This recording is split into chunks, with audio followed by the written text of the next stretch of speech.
Hi guys, I'm in Powhatan DSS for my internship, and I'm currently working as the foster care worker for the agency. The child that I wrote my paper on was a child that we took as a prevention case originally, which was, I believe, in February, early February.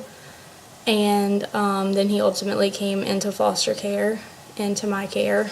And he's a 15-year-old boy. He has lived with his grandmother just about all of his life. He also lived with his father at his grandmother's home, along with his uncle. And his mother is incarcerated, and his father is now deceased.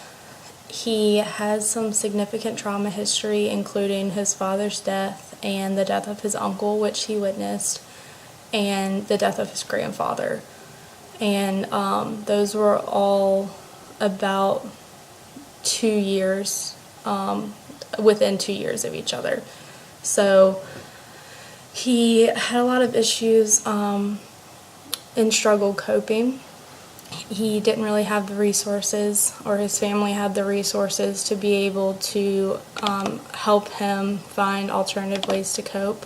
So that's definitely something that we're working on while he's in our care. Right now he's at Kids in Focus, which is, he's in the 90-day treatment program at Kids in Focus. And it's kind of more like a boys' home. And there are about 6 kids in the home with him. And he's really struggling socially in the home. So we're trying to help him build those relationships within the other children, who are ranging of 12 years old to 17 years old, and especially the staff. He has really good rapport with his therapist and has really opened up to her, which was, to be honest, pretty shocking to all of us, because he's not an open book by any means. He struggles with a lot of trust issues, especially with people in authority figures, or that he sees as, I guess, just in not a higher role, but in an assisting role to him. So he struggles with that a lot, but he's doing really well at Kids in Focus, and that's one thing that we're really trying to help him see, because he doesn't really see the progress that he's made, and he's done really good. He's shown a lot better coping skills. He's able to go play basketball and help him cool down and kind of relax a little bit. And he also really likes to go on walks. So they live in like a neighborhood area. So he and his therapist, sometimes on their therapy sessions, they'll go take walks around the neighborhood. So that's one thing that I'm planning on doing with him, because I think that gives him a little break from the home that he's in, because he struggles with it so much. I think sometimes he just likes to be removed from that space so he can catch his breath and and kind of get his thoughts together, because I think he really misses being home with his family, which is completely understandable. So something that I talked about in my paper were some struggles that his family's had with his behaviors. He's definitely struggled in school. He has a learning disability, so that's something. He's had an IEP and some alternative resources, but he still struggled socially. So I think that he felt like an outcast kind of in school, and he was put in night school because of they weren't criminal charges, but there were some charges brought against him that caused him to be suspended from school. So he ultimately went to night classes while he was in Charles City, and then they wanted him to his family wanted him to have a better education. So he came to live in Powhatan, and that's how he was in our districting to come into our care. So at Kids in Focus, some of the treatment things that they've been working on were to manage those behaviors and to help help him with a strengths perspective, because that's definitely something that he needs to be able to see himself in a positive light. So that's also something that I'm working on to help him see how well he's doing in the program and giving him some self-assurance. I also talked about the biopsychosocial model and some of the influences that he's had within his family, within his roles in school, and just emotionally, physically. He hasn't ever, I wouldn't say, he's always had support from his family, but never been provided resources to follow through with that support. So I think with all of the resources that kids are provided in foster care, it's really a good opportunity for him to be in a different environment physically and emotionally, and then kind of progress back into his home with some of those better coping skills and better understanding of himself and have some self-awareness. So I've also talked about the socioeconomic status of the family. They really didn't have a lot of resources monetarily or in their area where they live. There just is a lack of resources altogether. So that's something that's really pushed back his progress, whereas I think if he would have had some of those resources, they could have helped him cope originally when those traumas happen.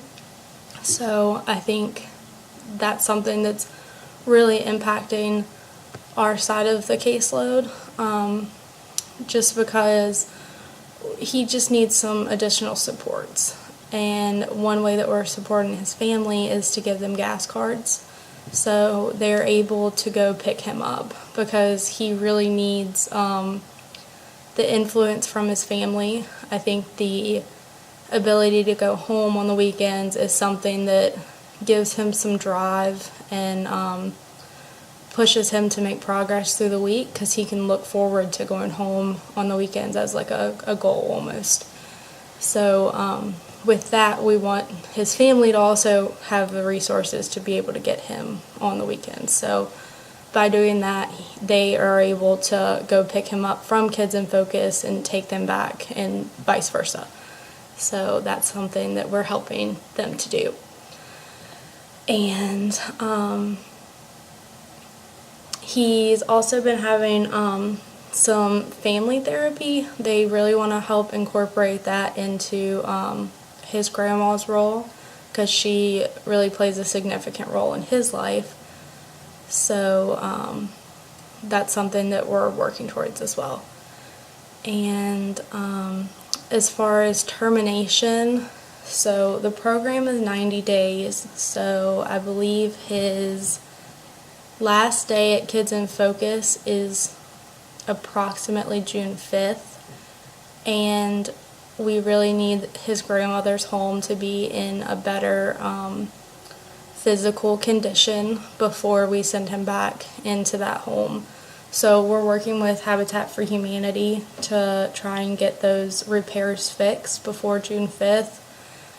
But if they're not able, which is very likely in this case, to be able to get those repairs done by June, then he could stay for an additional, I believe it's 4 weeks that he can stay in Kids in Focus, and that's so he doesn't have double the transition. So he's not going from Kids in Focus to somewhere for 4 weeks and then go to his grandmother's house. So I think that's a really good opportunity that Kids in Focus gives him. And I'm thinking termination, if everything goes accordingly, will happen somewhere around August or so. So that's the plan. And